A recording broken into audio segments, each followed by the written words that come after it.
Salut à tous, c'est Hugo de la chaîne NSS et en général j'ai tendance à vous dire qu'un montage qui se passe bien c'est avant tout un tournage bien préparé.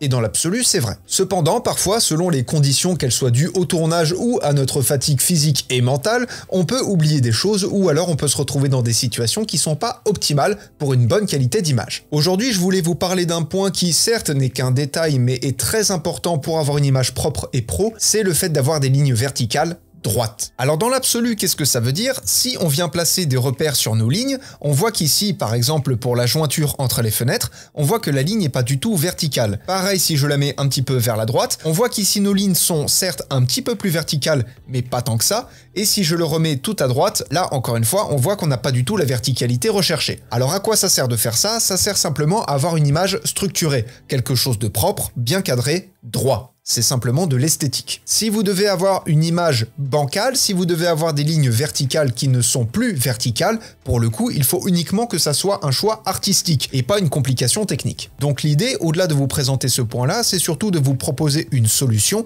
et cette solution, comment s'appelle-t-elle? Elle s'appelle les 4 points. Dans votre fenêtre effet, vous allez donc taper 4 points, alors vous marquez 4 en lettres et pas en chiffres, et vous allez venir appliquer l'effet sur votre rush. Alors, je vous préviens à l'avance, c'est un effet qui mange énormément de ressources, donc si ça rame un peu, ne vous inquiétez pas, c'est normal. Je vais réduire un petit peu la taille de mon image. Comme vous le voyez, une fois que l'effet est sélectionné, vous avez vos 4 points et vous allez pouvoir les bouger pour redonner leur verticalité aux lignes verticales, évidemment. Alors, si vous voulez en plus les repères pour vous aider, bien évidemment, vous pouvez les activer. Juste ici, vous avez les règles qui vont vous permettre de générer les repères en question. Et si vous n'avez pas ces deux boutons, vous allez appuyer sur le petit bouton plus qui est juste ici et vous allez pouvoir venir chercher les règles et les repères en les glissant directement dans l'espace qui est prévu à cet effet. Et ensuite vous faites OK. Donc pour ma part, je vais placer un repère sur la partie gauche de mon image, je vais laisser celui qui est sur la partie droite, et je vais en plus en mettre un au milieu, comme ça fera une référence supplémentaire. Et maintenant, ce que vous allez devoir faire, c'est simplement tirer les points pour redonner la verticalité aux lignes.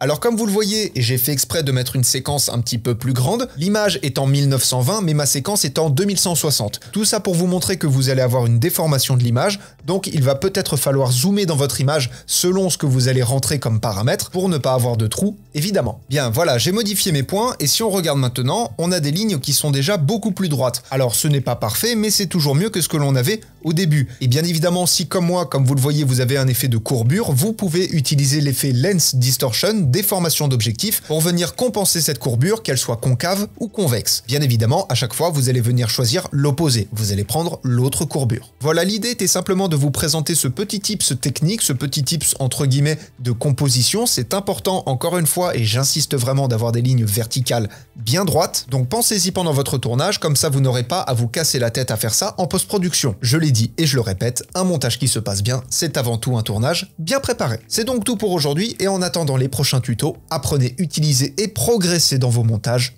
Je vous fais des bisous et à plus!